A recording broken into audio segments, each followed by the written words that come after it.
Bonjour et bienvenue dans le podcast Le Reflet des Contes, le premier podcast qui relie contes et développement personnel. Je m'appelle Galina Kojanova, je suis auteure, conteuse et master coach certifié. Dans cet épisode, on va lire un extrait du conte. Ensuite, je partagerai avec toi des symboles et des clés que j'ai pu trouver à l'intérieur de cet extrait.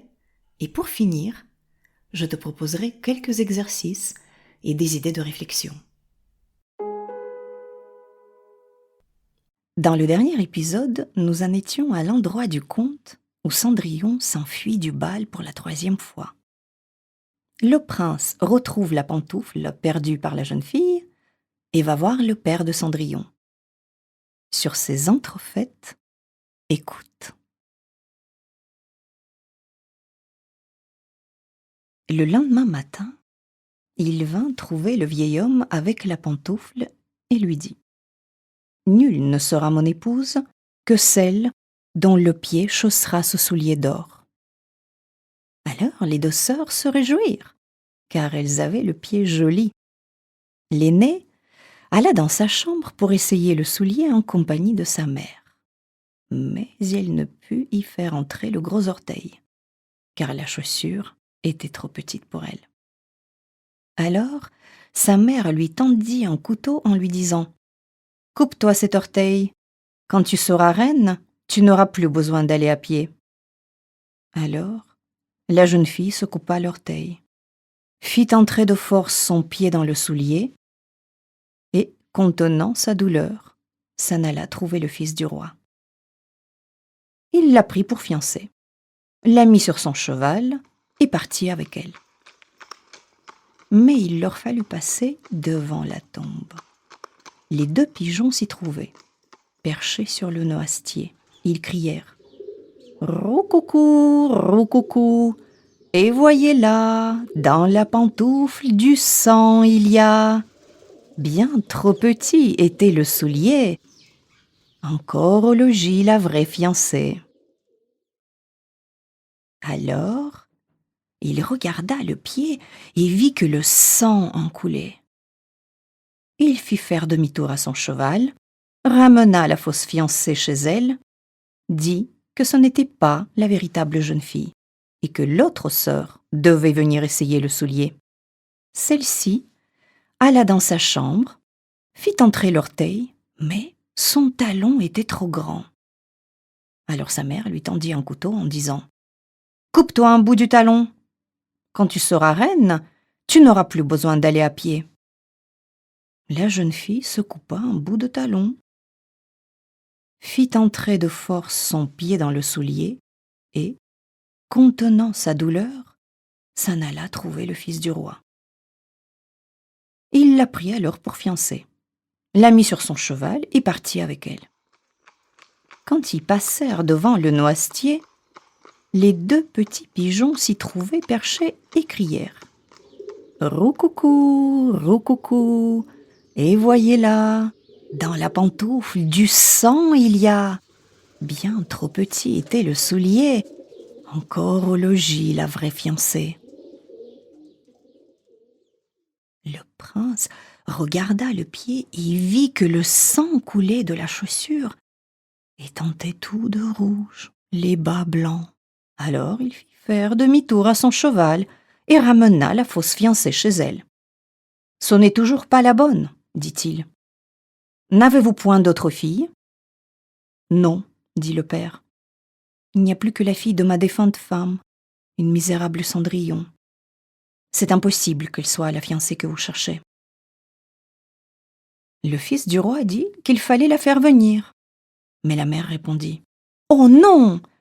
La pauvre est bien trop sale pour se montrer. » Mais il y tenait absolument, et on dut appeler Cendrillon. Alors, elle se lava d'abord les mains et le visage, puis elle vint s'incliner devant le fils du roi, qui lui tendit le soulier d'or. Elle s'assit sur un escabeau, retira son pied du lourd sabot de bois et le mit dans la pantoufle, qui lui allait comme un gant. Et quand elle se redressa, et que le fils du roi vit sa figure, il reconnut la belle jeune fille avec laquelle il avait dansé et s'écria : « Voilà la vraie fiancée !» La belle-mère et les 2 sœurs furent prises de peur et devinrent blêmes de rage.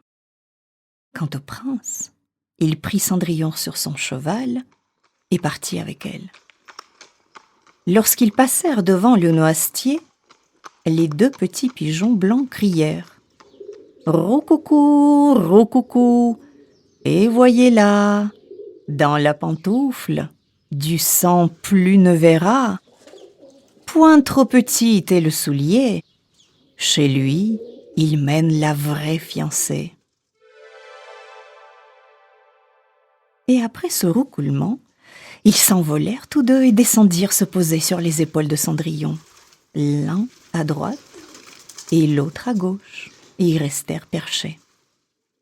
Le jour où on devait célébrer son mariage avec le fils du roi, ces 2 perfides sœurs s'y rendirent pour prendre part au bonheur de Cendrillon. Tandis que les fiancés se rendaient à l'église, l'aînée marchait à leur droite et la cadette à leur gauche. Alors les pigeons crevèrent un œil à chacune d'elles. Puis, quand il s'en revint de l'église, l'aînée marchait à leur droite et la cadette à leur gauche. Alors les pigeons crevèrent l'autre œil à chacune d'elles. Et c'est ainsi qu'en punition de leur méchanceté, elles furent aveugles pour le restant de leurs jours.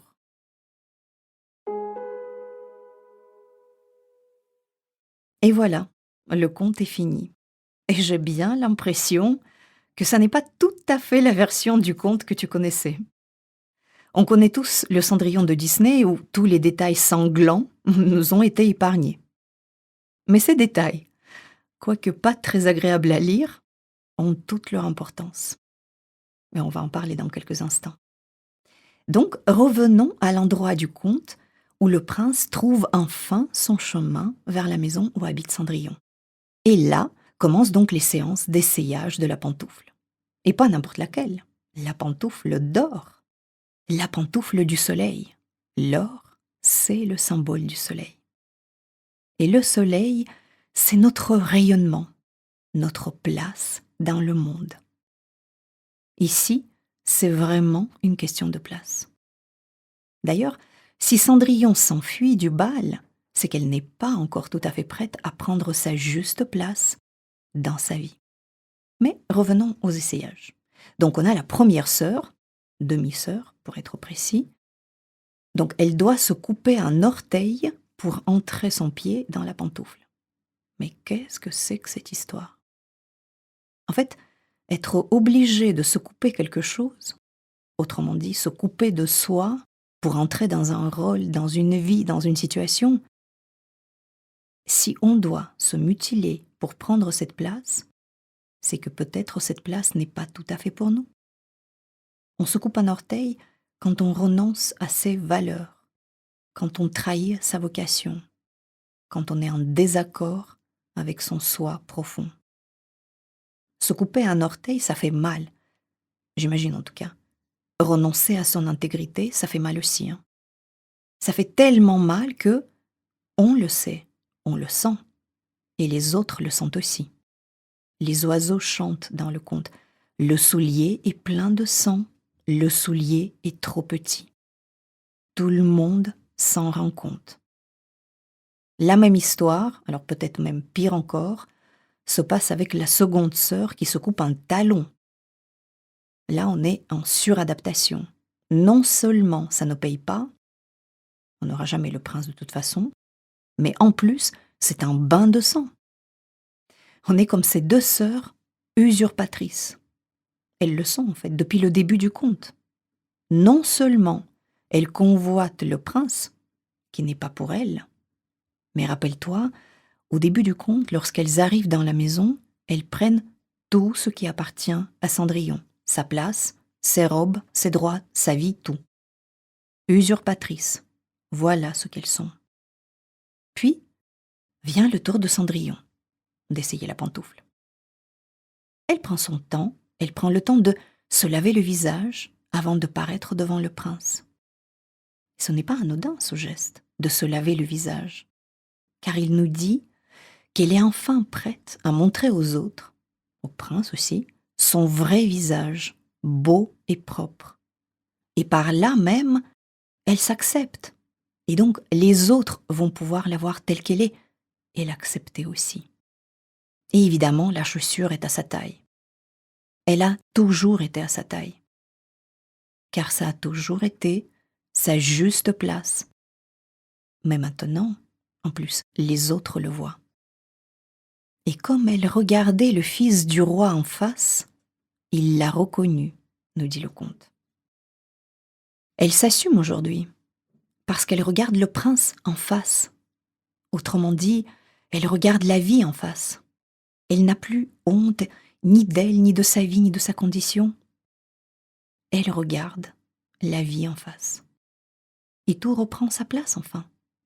Cendrillon va épouser le prince et va prendre sa juste place dans le monde, après ces quelques épreuves. Et les deux sœurs alors elles finissent aveugles. Pourquoi est-ce que le conte insiste tant sur cet aspect pas très agréable à lire non plus? Mais ça a son importance, comme toujours dans les contes. Les deux sœurs deviennent aveugles, mais aveugles, elles ont toujours été. Aveugles à la bonté et à la beauté du monde, aveugles à la souffrance, aveugles à leur propre ressenti aussi, et prêtes à tout pour usurper la place de l'autre, sur les conseils de leur mère. Ce n'est pas un destin très enviable. Alors je te propose un exercice ici. Identifie pour toi des endroits où tu voulais quelque chose, mais au fond de toi, tu savais que ça n'était pas pour toi. À maintenant, identifie les situations ou les moments où tu te sens, où tu t'es senti à ta juste place. Et quelles sont les émotions qui vont avec? Fais cette petite introspection. Tu verras, c'est très intéressant. Tu trouveras la liste des questions pour faire cet exercice dans les notes de l'épisode. Comme d'habitude, si tu as envie de partager avec moi tes réflexions ou tes questions, tu peux m'écrire à l'adresse email que tu trouveras dans les notes de cet épisode. Il ne me reste plus qu'à te donner rendez-vous dans 15 jours pour un nouveau conte. Si cet épisode t'a plu, n'hésite pas à le partager autour de toi. Merci d'avoir écouté ce podcast. Je crois que les contes peuvent nous aider à devenir les créateurs de notre vie. Créer son conte, sa vision, c'est une étape essentielle pour prendre sa vie en main. Dans ce podcast, j'aimerais t'offrir des outils pour écrire ton conte à toi, celui qui te permettra de créer ton avenir. Car si tu ne le fais pas, qui le fera? À très vite pour un conte.